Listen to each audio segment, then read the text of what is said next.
across the world because everything's shutting down. All right. Hi, welcome to the Cinemateq live stream where everything always goes exactly as planned. Today, I am not going to be mentioning that dumb old thing that's affecting the world by name. I'm kind of tired with it. I'm over it. It stressed me out a lot this past week, Wednesday and Thursday particularly. I just felt like a huge mental drain because so much of my attention was being paid to what was going on, what was happening in other parts of the world, how different countries were attempting to fix the problem that was happening.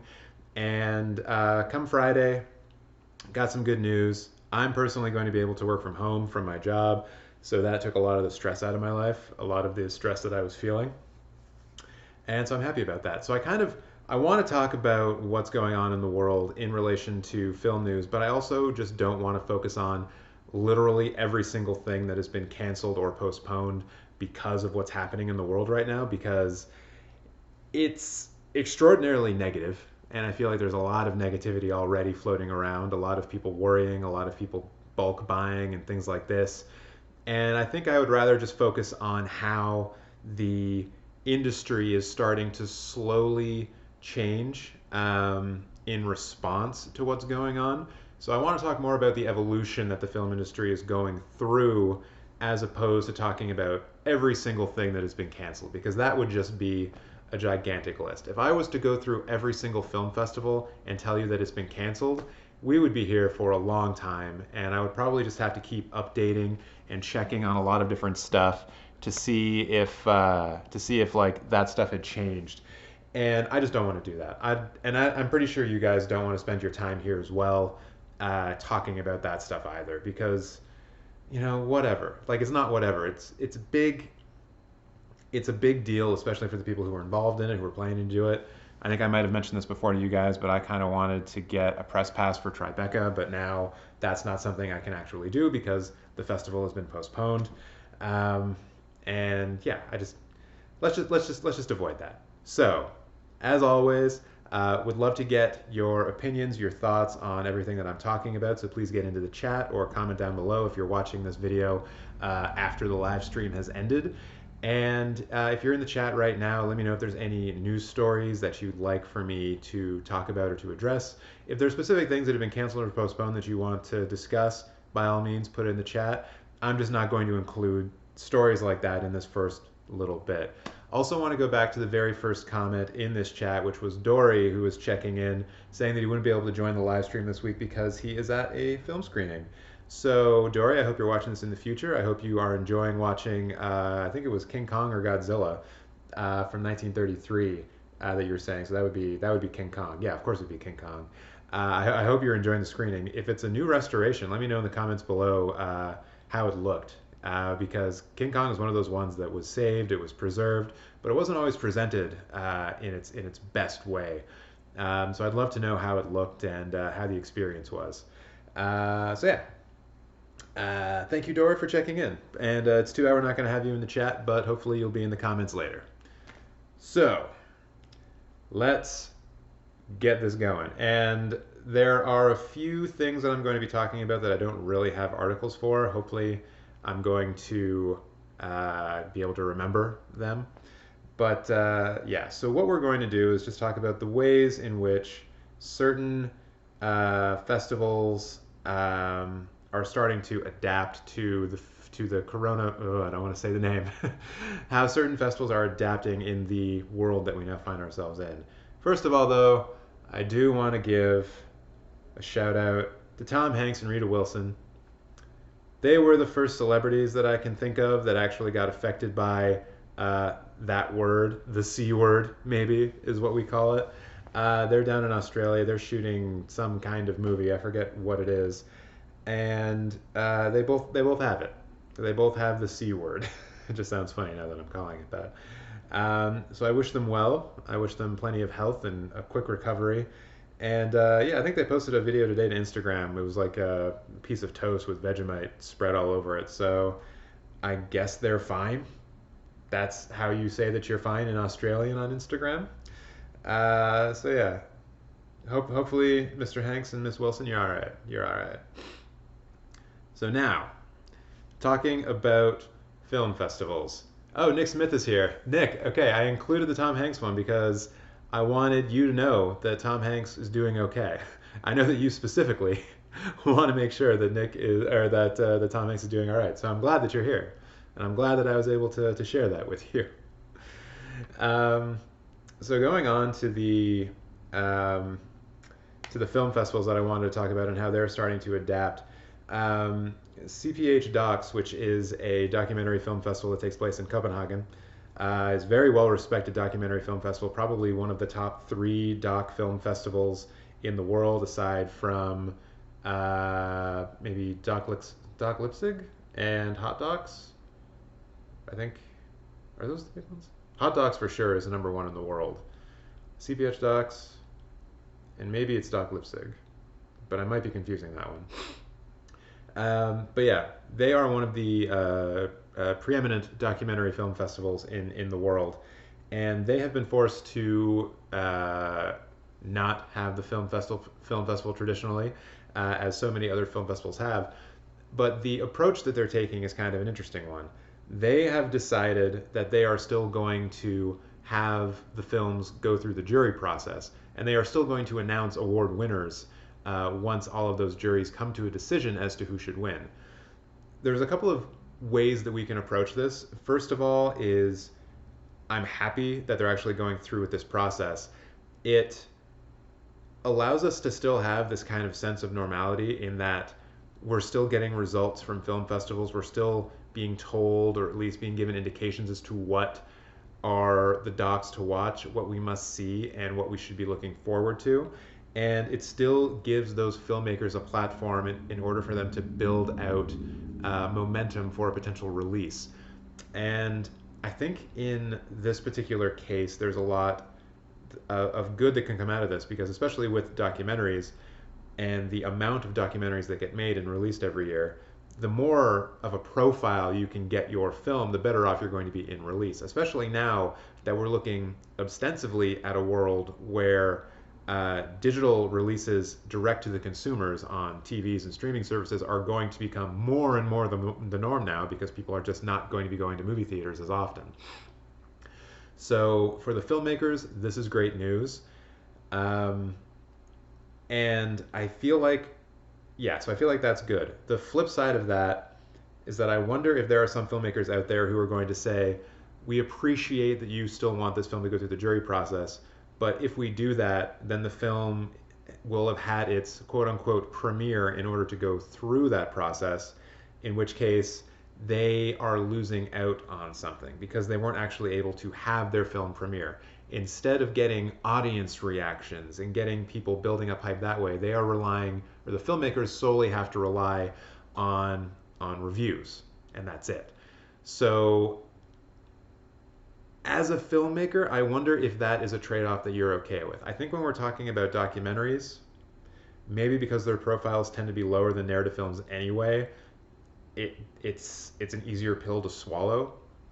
But I can see it from the other standpoint as well, where they just don't want to, where they would rather have their film premiere properly at a film festival and hold back their film for its festival release. The other thing here too, that I want to point out, and you can kind of see it here in the byline, is that that parts of the market, the forum, the conference, and the lab will be moved online. And the part that I want to focus on most is the market. We talked about this last week in regards to the Cannes Film Festival and how the cancellation of that festival, if it were to happen, and it looks like it actually will happen, will have a major effect on the movie industry, because as part of Cannes, there is a marketplace that happens where people from all kinds of media companies from all over the world get together and they do the deals where they are buying films directly from producers, they are licensing rights from other distributors, and so on and so forth. It's basically one of the big spots of the year where big companies and broadcasters and distributors and theater chains and etc. figure out what they're actually going to be showing for the next year or so. There are a couple of marketplaces like this all throughout the year. TIFF has a fairly robust industry marketplace as well. Most of the big film festivals do. Even the smaller film festivals do. As you can see here, CPH Docs, even though it is like a documentary film festival, still a big film festival. And it has a marketplace as well, but there are smaller festivals that have that same kind of marketplace. I know for a fact that there is what was it? There was the Toronto International African American or Black Film Festival that just happened a few weeks ago, or maybe a couple of months ago. It was within 2020, I know that for sure. And they had a marketplace as well, even though that is a fairly small film festival. So that's one of the reasons why film festivals are so important in general. And the fact that CPH Market is moving to a place where some of the things that you can do at CPH Docs can be done online, which I hope means that people are going to still be able to sell and distribute and talk to the people who are going to be showing their films or potentially showing their films. If they can have an online kind of marketplace where those deals can still happen, that's still going to be good for the industry. That's much better than just no one being able to talk to anybody and no films get picked up and no films get distributed. And we actually see a decline in potential filmmaking because of it. I think we're probably going to see a decline in filmmaking otherwise, but the people who have made films, the producers and filmmakers who have stuff ready right now to go, they still need to recoup investments and make money off of the films that they've created. And having the market exist in some way, shape, or form helps with that, and it's going to make it easier than if the market didn't exist at all. So with the CPH Docs doing this, it gives a blueprint for other festivals going forward, and they're not the only festival doing this, which is something that we're going to talk about in a second. I just want to go back to the chat quickly. Nick's saying that Tom Hanks was down shooting the new Elvis biopic from BuzzFeed Lerman, which is an amazing typo. Nick corrected himself just a second later, saying Buzz Lerman. Cool. Yes, it is. Yes, it is the Elvis biopic. Interesting, and this has nothing to do with anything, but for those of you who have seen 3,000 Miles to Graceland, maybe we could have gotten Kevin Costner or what's his name? I'm so sorry, Kurt Russell, for referring to you as what's his name. Please don't beat the shit out of me. We could have gotten either of those guys in an Elvis biopic, and I think they could have done really well since they basically played Elvis, a gangster version of Elvis, all throughout that film. That is an underrated action film in my mind, 3,000 Miles to Graceland. It's so ridiculous, but I love it. So let's just move on. I've been talking about South by Southwest pretty much for the last 3 weeks in some way, shape, or form, and they have gone down a similar path to what CPH Docs has done as well. So I'm not going to go as extensively into this because we covered a lot of the same points just by talking about CPH Docs. But I think this shows a trend that film festivals are at least going down, a path that they're all starting to go down. And as more festivals end up getting canceled, this could be the way that they go. And I think the fact that both CPH Docs and South by Southwest are both doing this, it speaks to that. So the big thing here that this article touches on is that South by Southwest is still going forward with their awards, which is an amazing thing because it means, for one, that they've had to talk to all the filmmakers and say, hey everyone, if we can get, and this is talked about in the article, they say, hey everyone, if we can get enough people or enough of the films into the jury process, then we will continue with the juries. And since they've announced that they are doing that, then that means that a lot of filmmakers are okay with that, and they're starting to realize that getting judged and potentially winning an award. For person coming inside, Rocco's right at the door. Oh my God, we're getting broken into. Just kidding. No, don't let Rocco out. This live stream being interrupted by Rocco trying to escape. Hey, how are you? I'm good. How are you? Pretty good. The live stream went haywire for 10 minutes, but we fixed it. Oh, good. We fixed it. So yeah, enough of the filmmakers want their films to be judged in South by Southwest, which means we're going to get the full slate of awards from South by Southwest, which is great because they are one of the qualifying festivals for the Independent Spirit Awards and the Academy Awards. So it's kind of an indication that if we are moving forward into a time when movie theaters are closed and things like this, the awards that are going to be handed out to celebrate those filmmakers who are making these films are still going to be there, which acts as a way for films to get some kind of buzz around them, to get people's attention, to get sold, to all of these things. So the fact that those mechanisms are still going to be in place and that we're figuring out how that's going to work in the post C word world is positive. It's good for people like you and me who just like watching films. It's good for the filmmakers. It's good for everybody. Um, and somewhere in this article, they also mentioned that they are going to be expanding how the films can be seen online. But I think that applies more to journalists than it does to the general viewing public because, of course, unless they start charging people to watch them online, which I don't believe they have the infrastructure to do, then they're obviously just not going to be doing stuff for free, putting movies out for free, which maybe is a way that some people tend to go in the future, but I don't see that happening right away. So here we just get a quick list of all of the juried awards, and a lot of these are good, are good things to have. So South by Southwest, I think I've mentioned this before. It's not at the same kind of level as Sundance, but it's close. And winning the narrative feature here can be a good indicator of success for a film. Even gives you an outside shot at some awards further down the line. Um, so yeah, in the realm of festivals, this is these are both positive steps that two different festivals kind of made independently of each other, and I think it points to a trend that we are going to start seeing more and more as film festivals try to one stay relevant to a certain degree, and two try to give films and award films in a way that helps them, build profiles and build campaigns, and yeah, and I think that's all good. Now I don't have these up right now, so I'm just going to do a quick search for this one because I just read about this. As a non Disney, I don't subscribe to Disney Plus, so this doesn't really apply to me. Oh my God, Fox News, fuck off. I clicked on that without seeing who was going to be doing it. Forbes? Okay.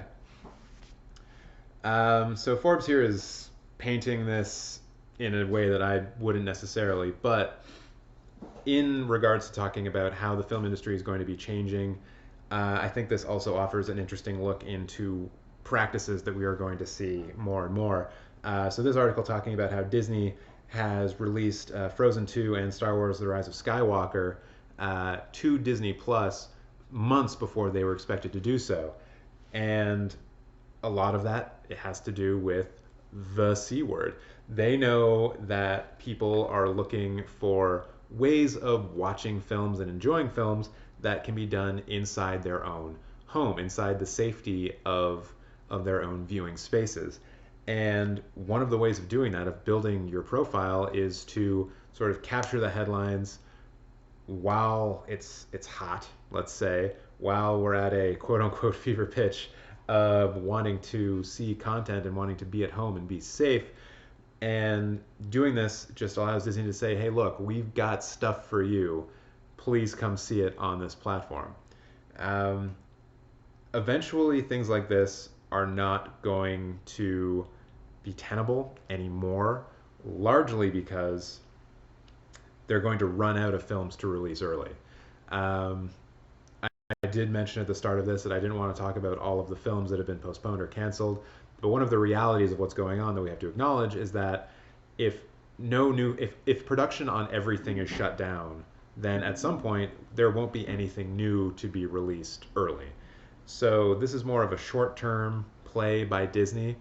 I think we will see some things come out still. As an example, in the case of Disney, they still have like Mulan is finished, The New Mutants is finished, and they have one other big one that is finished. That's going to be coming out or was supposed to be coming out.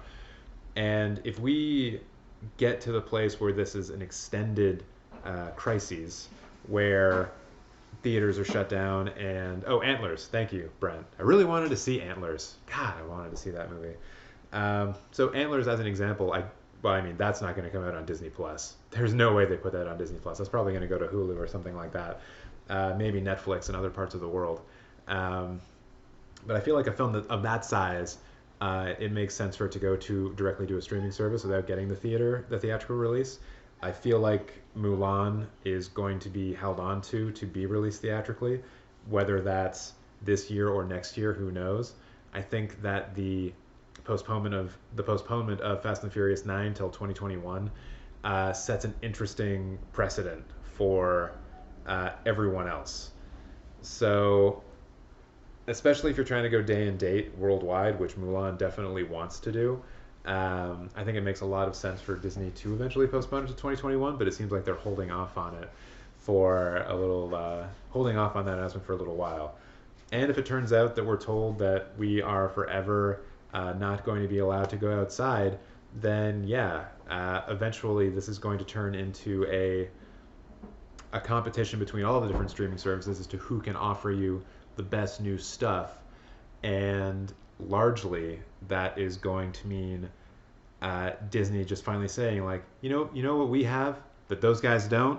Mulan, the biggest film of the year, and they just release it. They just put it on Disney Plus. They say to themselves, whatever, the streaming dollars that we can earn from having Mulan out on the service now is better for us than releasing the film who knows when. And yeah, I think that's going to be something that we're going to be seeing more of. But going back to the article that I'm just focusing on right here, Disney's early release of Frozen 2 and Rise of Skywalker, I think we're going to see more things like this where streaming services realize that a lot of people are at home using these services and they just want to offer as much as they possibly can. So for Netflix, as an example, they could have things that they have planned for an April, a May, a June release that right now are finished, right? So they might attempt to front load them or at least put more of them out right now in order to keep people interested and engaged, because the amount of stuff that people are going to be streaming for the next couple of weeks at the very least is probably going to be a lot higher, because those other forms of entertainment that take place outside of the home just don't exist for people in the way that they did even a week ago. Excuse me, even a week ago. I understand also that they probably are going to want to hang on to some things, but I mean, who knows at this point? And then, oh yeah, Nick also coming in and saying, you never know, Lady and the Tramp was released directly to Disney Plus, and that's true. I feel like that might have been a budget thing. Like maybe they just spent less money on it, or maybe they did test screenings of it and found that it wasn't performing at as high of a level as they would wanted it to, and that's why it went. I think actually let's look into that. I wonder if that was ever published. Lady and the Tramp 2019. Everything I do is a song. Do we get the budget? Do we get the budget? Okay, so the budget on this was 60 million, as opposed to Mulan. Mulan. Hi everyone, I'm from the deep south, and my favorite movie is Mulan, which had a budget of $200 million. So obviously a big difference there. And it kind of makes sense for Disney to spend $60 million and release that to Disney Plus, and then spend $200 million on Mulan and then put that out into theaters. Obviously, they're going to get a much faster recoupment of that money if it's in theaters, which is why I think they'd be a bit more hesitant to release it to Disney Plus. But eventually, they may just decide that it's what they have to do, and that they can't continue to just sit on it and wait for theaters to come back. So yeah, that's essentially what I wanted to talk about here. The way that streaming services might be changing their release schedules in order to accommodate for more people being at home and more people streaming. I think we're going to see a bit more of this in the future. And overall, yeah, I'm not for it. I'm not against it. It's just kind of a reality that we live at.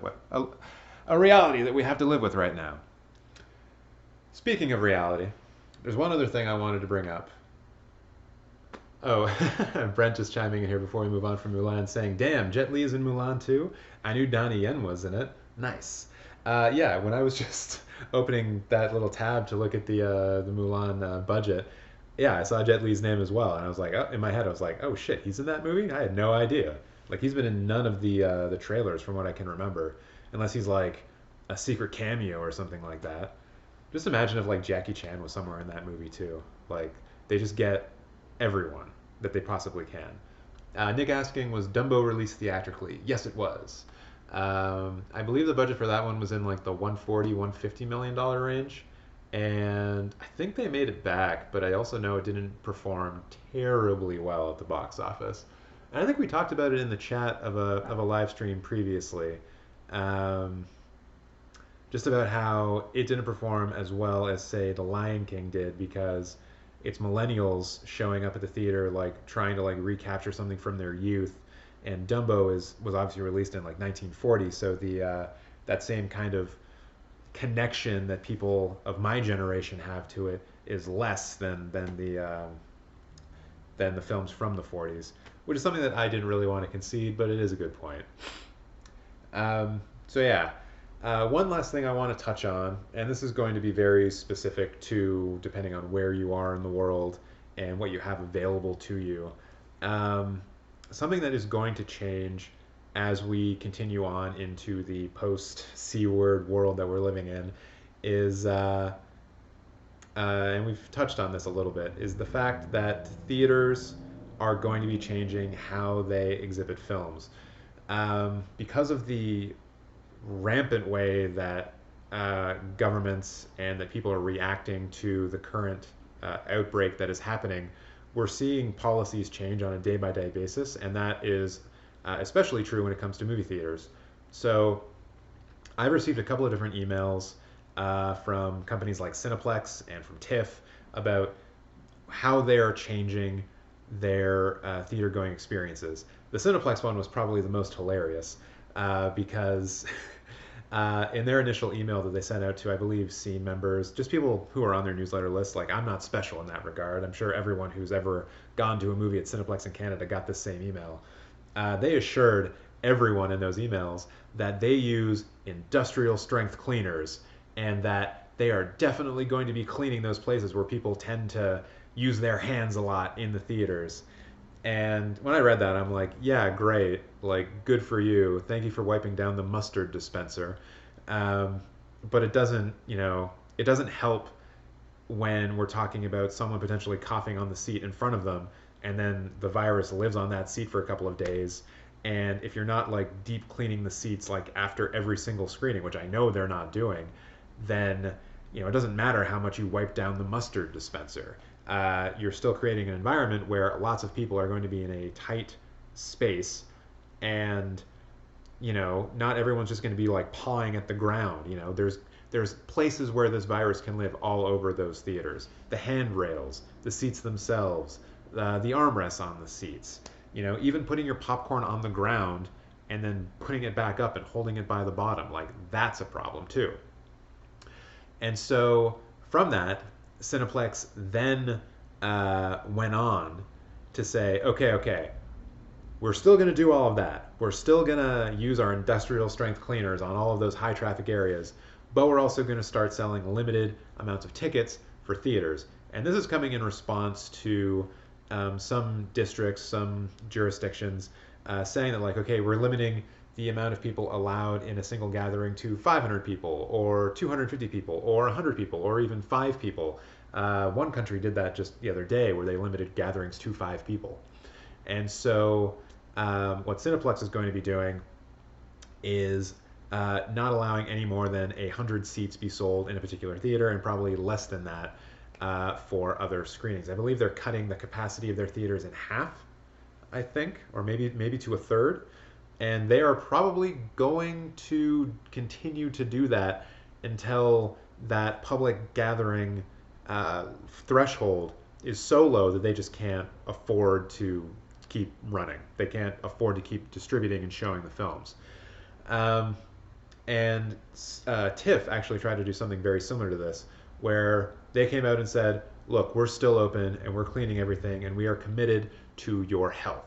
And then they said that they were going to limit the amount of seats available, and I think they were cutting all of their theaters down to 1/3 because they were advising people to stay 3 seats away from anyone else in the theater, which would be about 6 feet, which is about what people are thinking is a good idea for the whole social distancing aspect of this outbreak.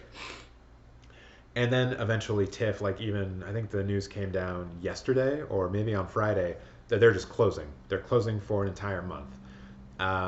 So no one will be able to go there, which is unfortunate because they had a lot of really good stuff programmed for March into April, and I'm sad that I'll not be able to go see it. But also, I entirely understand what they're doing and why they're doing it, and it makes absolute sense, and I commend them for going down that path. I think that that is the eventual fate of all movie theaters. No theater, even if they're second run, can afford to show a movie to 5 people, to knowingly show a movie to 5 people. There are distribution fees involved when you show a film at all, even once, and you have to be able to make sure that you are getting enough money in to at least cover your overhead and the cost of actually showing that film to people. And at some point, theaters are just not going to be able to do that anymore. I have no doubt that a chain like Cineplex is going to be able to survive this. If they have to close for a month or a couple of months, it's not great for them, but it's also not entirely crippling because I feel like we are going to be seeing lots of bailouts and lots of money being given to large corporations that are affected by the outbreak that's currently happening. What I'm really worried for, who I'm really worried for, are the independent cinemas. The people who are not part of any kind of corporate group, who are just a couple of people who own a building or lease a building, who show second run things or they show programmed, curated films, and they are just going to lose entirely on their revenue. The ones that will be hardest hit are the ones who have to lease the space. Because if they're not pulling in revenue, they're not paying rent. And we've seen some stories come up, different parts of the world, where people are saying, okay, where governments are saying, look, you know, landowners or leasers, you will be fine. Like, you know, if you can't pay rent for a couple of months, like we're going to ease eviction law, or not ease eviction laws, but tighten eviction laws so you don't get evicted because of that, because we want to make sure that people stay in business. That's all good. But at the same time, there is going to be a ripple effect if a lot of these theaters close down for any extended period of time. And it may just be that it's too costly for them to start back up again. If this goes on for a long time, there might be some maintenance things that happen. Maybe things break that that would have required regular maintenance that don't. There's a lot of things that could happen in the interim while we're sort of waiting for this to come back under control. And I worry for those theaters. I really do. So, something that I saw on Twitter yesterday, which kind of inspired me to do this plea almost, or at least give something to you guys to think about when it comes to these independent theaters. If you have an independent theater near you, I would urge you to try to support them in whatever way possible. The way that was sort of shown to me, which makes a lot of sense, and I give full credit to the Paradise Theatre on Bloor Street in Toronto for kind of putting this out there as a kind of selfless thing that they're doing. They had a tweet go out that basically said, we as independent theaters are a brotherhood of sorts. And I'm paraphrasing and changing words, but this is the sentiment that they're going for. That we all need to stick together as independent theaters.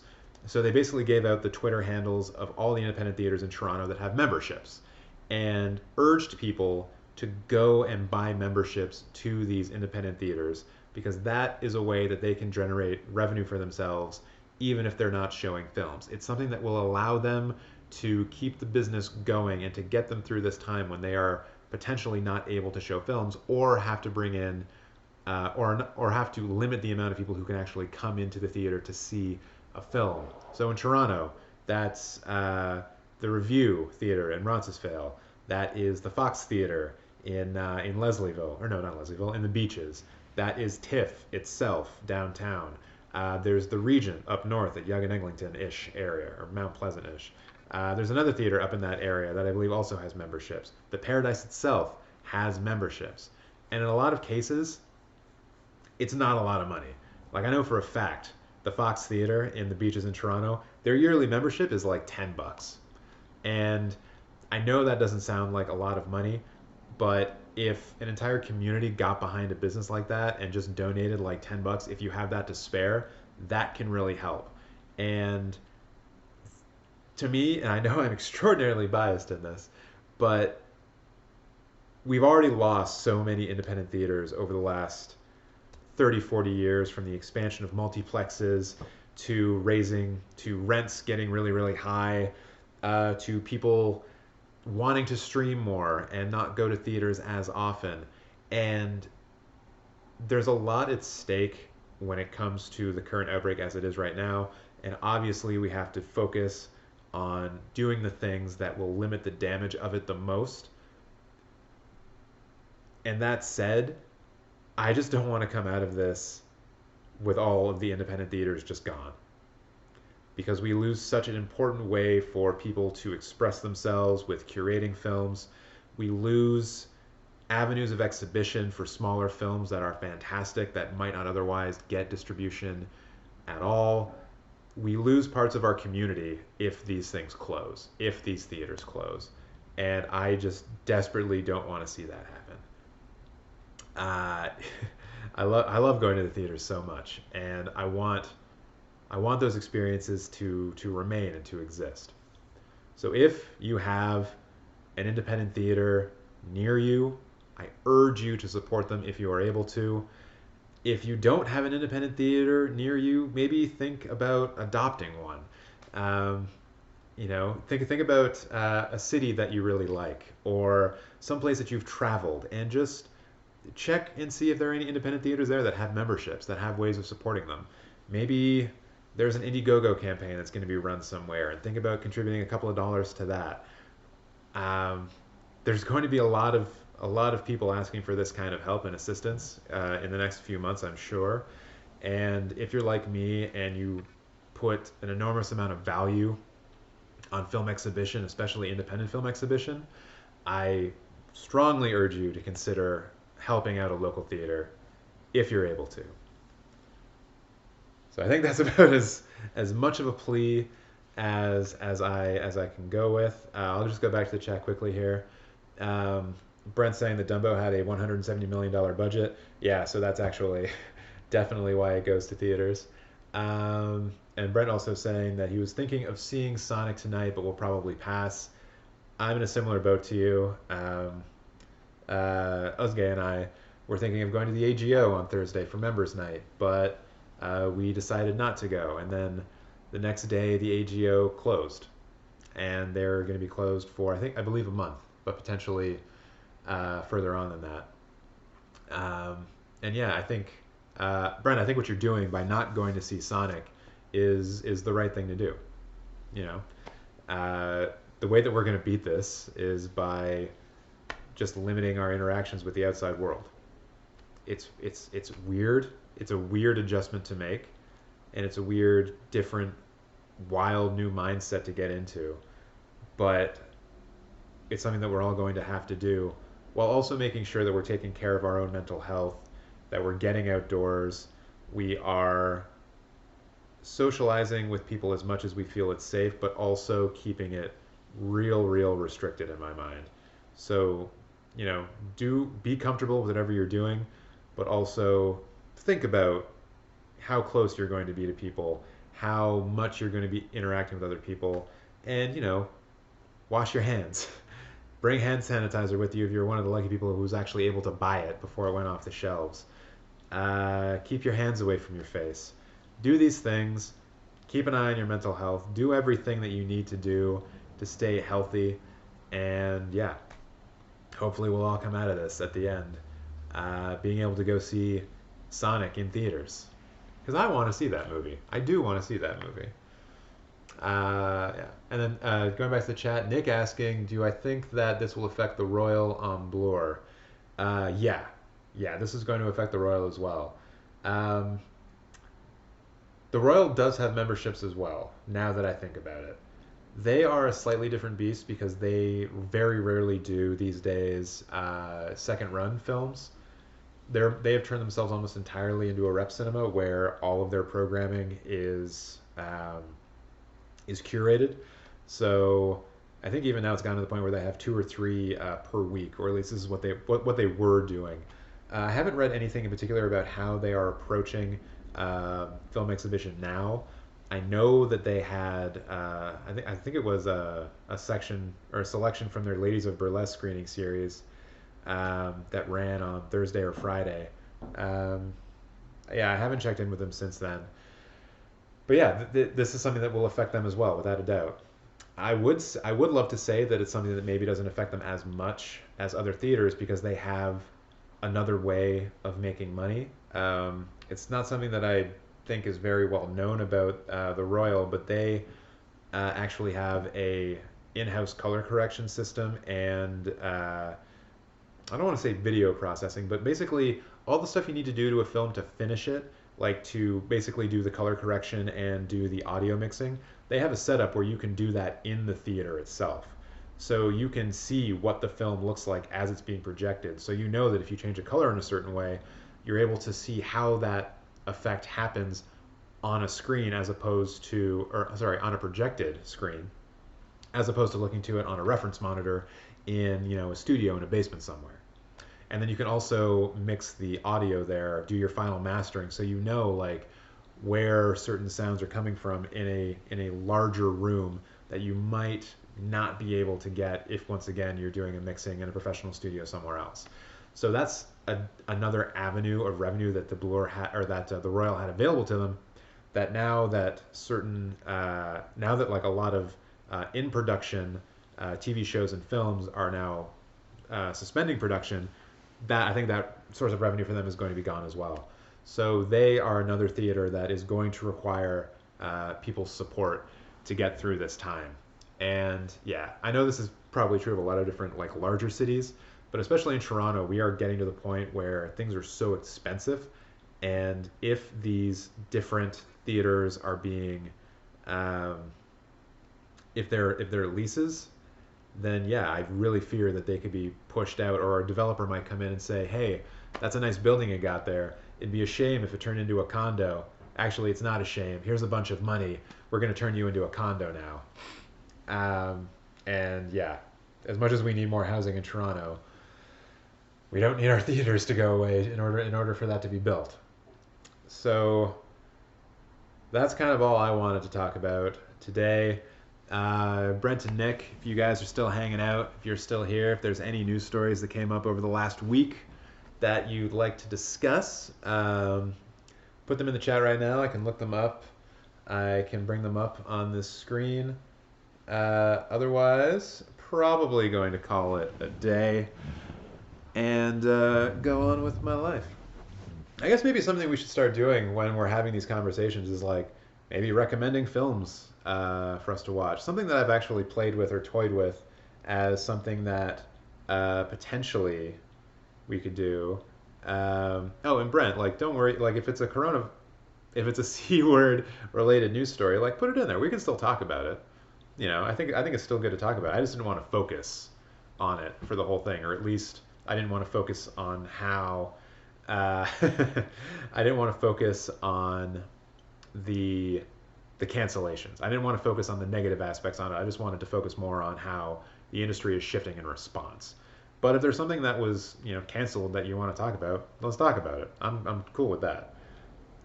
I'm just going to go back to this main thing so you can see the big version of me. But yeah, something I've been thinking about that maybe we could start doing more with this channel is actually trying to somehow have group discussions about films that we all agree to watch. Um, it wouldn't be part of the weekly news live stream. It wouldn't be part of this. It would be its own thing, separate from this.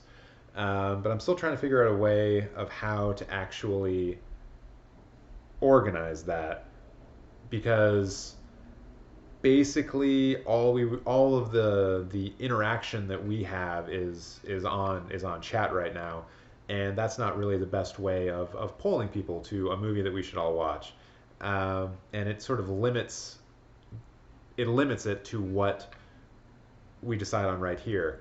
Um, there is the Twitter thing. I guess I could put up Twitter polls, um, but I don't think you guys follow me on Twitter. Brent, I'm pretty sure you don't use Twitter at all. Nick, I don't know if you do as well. But yeah, so that's an issue as well. I don't know. It's something that I want to do, but I don't know how to do it in a way that's feasible for the people who I know would maybe try to actually be a part of it. So let's go back to the chat. Nick's saying so many productions shut down, yet Batman was trying to push forward up until yesterday. Yeah, even they've postponed. The Batman has postponed, but I believe in the article that I saw about it, they're only postponing for 2 weeks, which is bold of them. Part of me wonders how much of this is actually. Let's go back. Let's go back to the internet view, and I can see if I can find that article.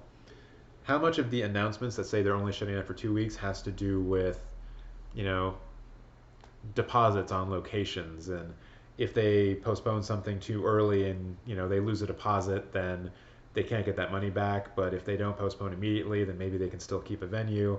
And then if it turns out that everything gets turned around in 2 weeks magically, then they wouldn't have wasted money. Like, I wonder if that has anything to do with it. The Batman. Yes. So this was reported yesterday, and Nick, I think this is probably what you were alluding to by saying up until yesterday. But yeah, the Batman has been put on hold for 2 weeks, which, yeah, I think is a generous appraisal of when they're actually going to be able to come back and actually do and do more of the shooting, continue production.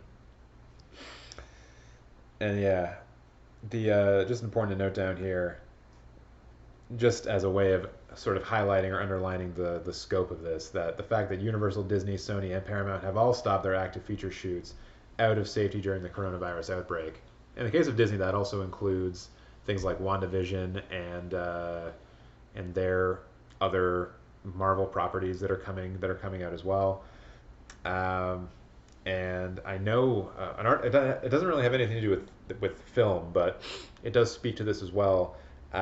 We are heading into pilot season for television, so a lot of pilots are being like greenlit and shot, and if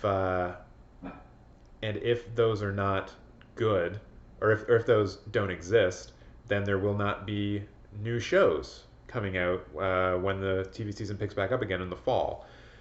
And that also affects the industry. There are a lot of craftspeople who work on these shows, whether it be grips or gaffers or cinematographers, what have you. They're going to be out of work. So that's gonna put a lot of stress on unemployment insurance in Canada, as an example. I'm not sure how that works other places in the world, but yeah, yeah. So we'll see, we'll see. Brent asking, so what movies are coming out? I think Bloodshot is being released still. Yes, Bloodshot was released on Friday. I saw a funny thing that I saw about that. It was just a funny tweet. Someone said that since Bloodshot's going to be the last, like, quote unquote big release that actually comes out, the film will now gross as much money as Vin Diesel predicted it would, because it's the only movie that people are going to be able to go see for the next 1,000 years potentially. So I think Vin Diesel predicted that Bloodshot would make like over $500 million, and I guess no one kind of said to him like, dude, no, probably not. But now that it's the only game in town, maybe, maybe. It'd actually be interesting. Let's go check Box Office Mojo. Even though this particular website has changed quite a bit and is not as good as it is, um, see what is actually still coming out. Hey, look at that. On March 25th, we can all go see the 25th anniversary of Braveheart. Hooray. Um, so what I'm seeing here, which is, Yeah, pretty telling. Let me know if you guys spotted this as well. But let's see, March 13th, which was this weekend, we had wide releases for I Still Believe, The Hunt, and Bloodshot. Let's see if there was anything else released wide. Okay, so those were released wide on March 13th. And then going through the rest of this list, if I was reading this right on the last page, there are no other wide releases, which the ones that are going to be released wide are the big studio films, or at least the bigger studio films. Those would be the films releasing to, I think, wide release, quote unquote, is for anything more than 500 screens or anything more than 1,000 screens. And to put that in context, I believe Avengers Endgame in North America debuted on like 4 to 5,000 screens, something like that. And most wide release films you'll probably see in the 2,000-ish screen range, depending on like its budget and the expectation for how the there's a wide release, April 10th, Saint Maud. Mark it on your calendars. And then also Trolls World Tour. Sweet. There's one to risk quarantine to go see. And then we've got another one here for April 17th. I feel like in the case here, though, like where we have these films being released wide, especially in the case of, say, like Saint Maud or Trolls World Tour, these are just studios or distribution companies who weren't releasing things prior to this. So, like, in the case of Saint Maud, this is A24. They release maybe 10 films a year, maybe a few more now that they've started to ramp up their distribution practices a little bit more. But they also buy a lot of stuff that they don't put into theaters. Saint Maud, apparently, they thought was a good one to put into theaters. So for them, they likely didn't have anything coming out this weekend or next weekend or the weekend after that was going to be going wide. So they don't need to make an announcement about pulling their films yet. Whereas a company like Disney, because they're much bigger, they do have to announce those things in advance, just so they can assuage, certain fears about, causing the outbreak to spread more, because they expect people to show up for their $200 million Mulan remake, as an example. A24 doesn't have to worry about that, so I think they're able to delay these kinds of announcements a bit longer. I would be stunned if this was still released wide, and I think eventually we are just going to get an announcement by both A24 and, well, Trolls World Tour is Universal. I feel like there probably would have been an announcement about this because Universal, as we saw in the last little story, is that they're suspending productions on all active feature films, and I feel like companies that are doing that are also delaying releases of films because, a couple of weeks down the road, we don't even know if the theaters are going to be open. So, yeah. But I think it is telling that if you just scroll through this list, it's a bunch of stuff that's just being released in limited release. Ooh, 2099, The Soldier Protocol. That's probably a good film. I don't know if I want to. Actually, you know what? Yeah. You know what? Let's have some fun. I was looking at Just Watch. It's a little app that you can use in order to watch or see like what new stuff has come out on. Oh God, what new stuff has come out on streaming platforms like Amazon and Netflix and the whatnot. And the one that I saw that was absolutely incredible as soon as I saw it, The Velocipaster. This trailer, this movie looks amazing in the dumbest, stupidest way possible. So I'm just going to make sure the desktop audio is still working because I want all of us to be able to experience this together. Let me know in the chat if you have heard of Velocipaster. I think it's good. Hold on, wait. Let me just run this for a second. Yep, it's good. Alright. I don't know if you guys need to turn this up or mind this up. Let me go back to the start here so we can all just enjoy the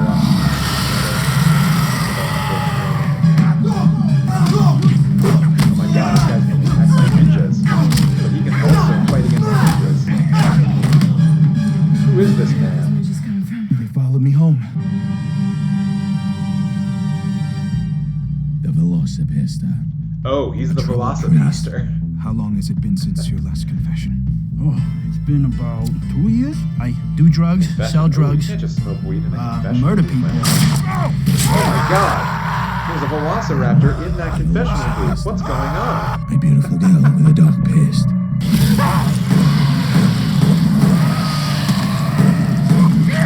Last night was Can't kill a Velocipaster with a gun. Everyone knows that. the time you turned into a dinosaur and ate someone. What? Dinosaurs. You guys talk What do all you the mean I time turned about into how a this dinosaur? might actually be the first time in your life you can. By what? Killing people? Yes.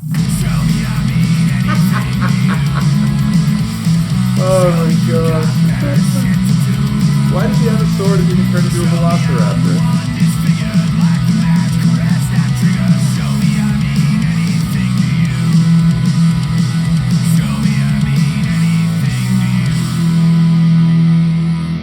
The Velocipaster. That's insane, Doug. God does not want people dead. Oh, I think God wants a lot of people dead. Incredible. Simply incredible. So that's what I'm going to be watching while I'm socially distancing myself from everyone. I hope you do too. I hope you do too. That's also something else that we might be seeing more of on this channel just as we move forward. My company has enacted work from home protocols, so I am going to be indoors quite a bit. And so if there actually is a new trailer that comes out for a film, and I can't imagine why anyone's spending marketing dollars on films that we don't even know if they're going to be able to be released. But I will be able to do trailer reactions pretty immediately on this channel for the next little while at least. So keep a lookout. Make sure that you got those notifications clicked on so we can all react live to new trailers and talk about how wild and crazy they are, how dumb they all look. We just got Brent in the chat saying that they are currently rewatching the XXX series. My interest in that series was rekindled a little bit because of the Honest Trailer thing that just came out talking about the XXX series. I forgot that they did one with Ice Cube. I just thought that there was 2 Vin Diesel ones. Also, looking back at the original XXX, Vin Diesel looks so young in that movie. And I know that it was like 17 years ago when it came out, but he looks just so different these days. And yeah, also I think it was it the first one or the second one where Rammstein is in it? I think it's the first one. That part's just cool. Go see an action movie, and there is a Rammstein concert included in it as well. It's like watching Ace Ventura, and then suddenly Cannibal Corpse is on stage. Cool. That's like double the fun. So yeah, I think there's other interesting things that we can talk about in terms of like how the media landscape is going to be changing in reaction to the C word, the outbreak. Obviously, this is a film channel. I do just want to point out that there are going to be a lot of other people affected by this. Musicians, as I've become aware of recently, are really going to be affected by this. A band that I really love called Code Orange, they're like a hardcore metal band. They had an album come out on Friday, and they had a planned record release show for last night and in Pittsburgh, and they weren't able to go through with it because they are limiting crowd sizes, and I believe the venue just decided to close. So they actually went ahead with the performance, played in front of nobody, and just live streamed the performance on Twitch. You can actually go see it on Twitch right now. And then they also use it as an opportunity to kind of promote merch. Not overtly, like it was just kind of in a description, like, yo, please go buy our merch. And then also like a donation page, because they are a band who put a lot of money, put a lot of effort into this new album release. And the way that bands mostly make their money back on this stuff is not through album sales or streams, but it's through touring. And now they can't tour. They were actually going to be opening up for Slipknot on like a summer-long tour, and now they can't. Like that has been completely taken away from them. So I'm not telling you to go support Code Orange, but if you're more into heavy music, like definitely check them out. But as I was talking about supporting local theaters and things like this, I think we really need to look at what we personally value and make sure that if we are able to support those things that we value through this time. So if it's a local business that you really love, I've got a bulk food store near me that I love the shit out of. And if they're still open, you better believe I'm going to be going there and buying stuff from them. Because they have all the staples. They have everything I could possibly want. So as long as they're getting stuff, I'm buying stuff from them. And it goes for a lot of other things. Musicians as well. Like, they need our support. Filmmakers need our support. And yeah, I guess as we finish up here, it looks like there's not much else to talk about. I think Nick brought up briefly that Batman has only been put on hold for 2 weeks apparently, and that may change. Yes, I agree. That probably will end up changing. But that's kind of, I think that's kind of where we should end this particular live stream. It's just, reminding ourselves that this affects everybody, and if we want to come through it with some kind of society that we recognize at the end of it, we still need to support those things that we want to remain. There's no guarantee that they will, and the effort that we put behind supporting those things that we love and that we want to see come back or be there when society returns to a sense of normalcy, we have to openly support them. I know it's very easy for us to just throw down money on a Netflix subscription and call that a day, but there are so many other industries out there, so many other artists that need support to help them get through this time, and I urge you to make sure, or at least think about how you can help them, especially if they mean something to you, if you have a personal attachment to them, if you deeply care about their well-being. Like, if you're able, please support them as best you can. Nick's saying time to go buy 800 rolls of toilet paper, if you can find them. I was in a grocery store yesterday with Uzge, and we were shocked to discover that there was actually toilet paper there, and that no one was going crazy trying to buy all of it. I think there was a story going around a few days ago that there was a Costco in Markham where a fist fight broke out, where people were trying to fight over toilet paper, and it's like, all right, we all want to have clean butts, but maybe don't punch people in the face for shit paper, I am pretty happy with the amount of toilet paper I currently have access to. I think I have enough to survive like a month if I needed to stay indoors. So yeah, I'm good. I think I'm good with toilet paper. Weird subject to suddenly get onto. But yeah, I think that's about where I'm going to end things right now. Thank you guys again for tuning in, for talking with me. Oh, Brent, good for you. Brent is saying that he needed toilet paper and paper towels about 2 weeks ago, so you got lucky and you missed all of this. I'm happy for you. It ain't fun out there. Going into the grocery stores and seeing empty shelves is disconcerting, to say the least. So thank you again for checking this out, for talking with me. There's going to be probably more things on the channel, weirdly, now that I can work from home all the time. So make sure to keep the notification button clicked on, so you know when I'm going live. And we'll see what the future brings. The news wrap up will always be happening on Sundays. I know the time jumps around a lot, so I appreciate all of you guys being able to keep some time open and to make this a part of your Sunday. I appreciate that so much.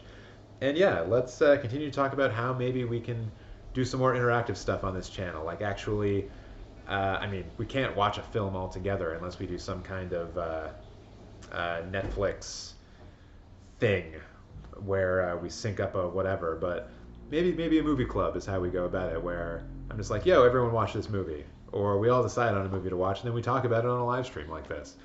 Maybe that'd be a cool way of going about it. I just got to figure out the mechanics of that. So yeah, look out for that. And in closing, wash your hands. Keep your distance from people, but also remember that you need to take care of your mental health as well. And if you're a person who needs to, oh, do I have this thing? Has this just been on? This empty shit. All right. If you're someone who needs to be around people, to socialize with people, do so, but please do so safely and do so with the utmost of precaution and respect for those who don't necessarily want to be around other people because they're afraid of what could happen from a lot of interaction with people. So, yeah, that's it. That's all. This is done. Have everyone a great week. Stay safe. Keep your hands clean. Don't touch your face. And I'll see you in a week's time, or maybe even before that. Maybe even before that. See you guys later.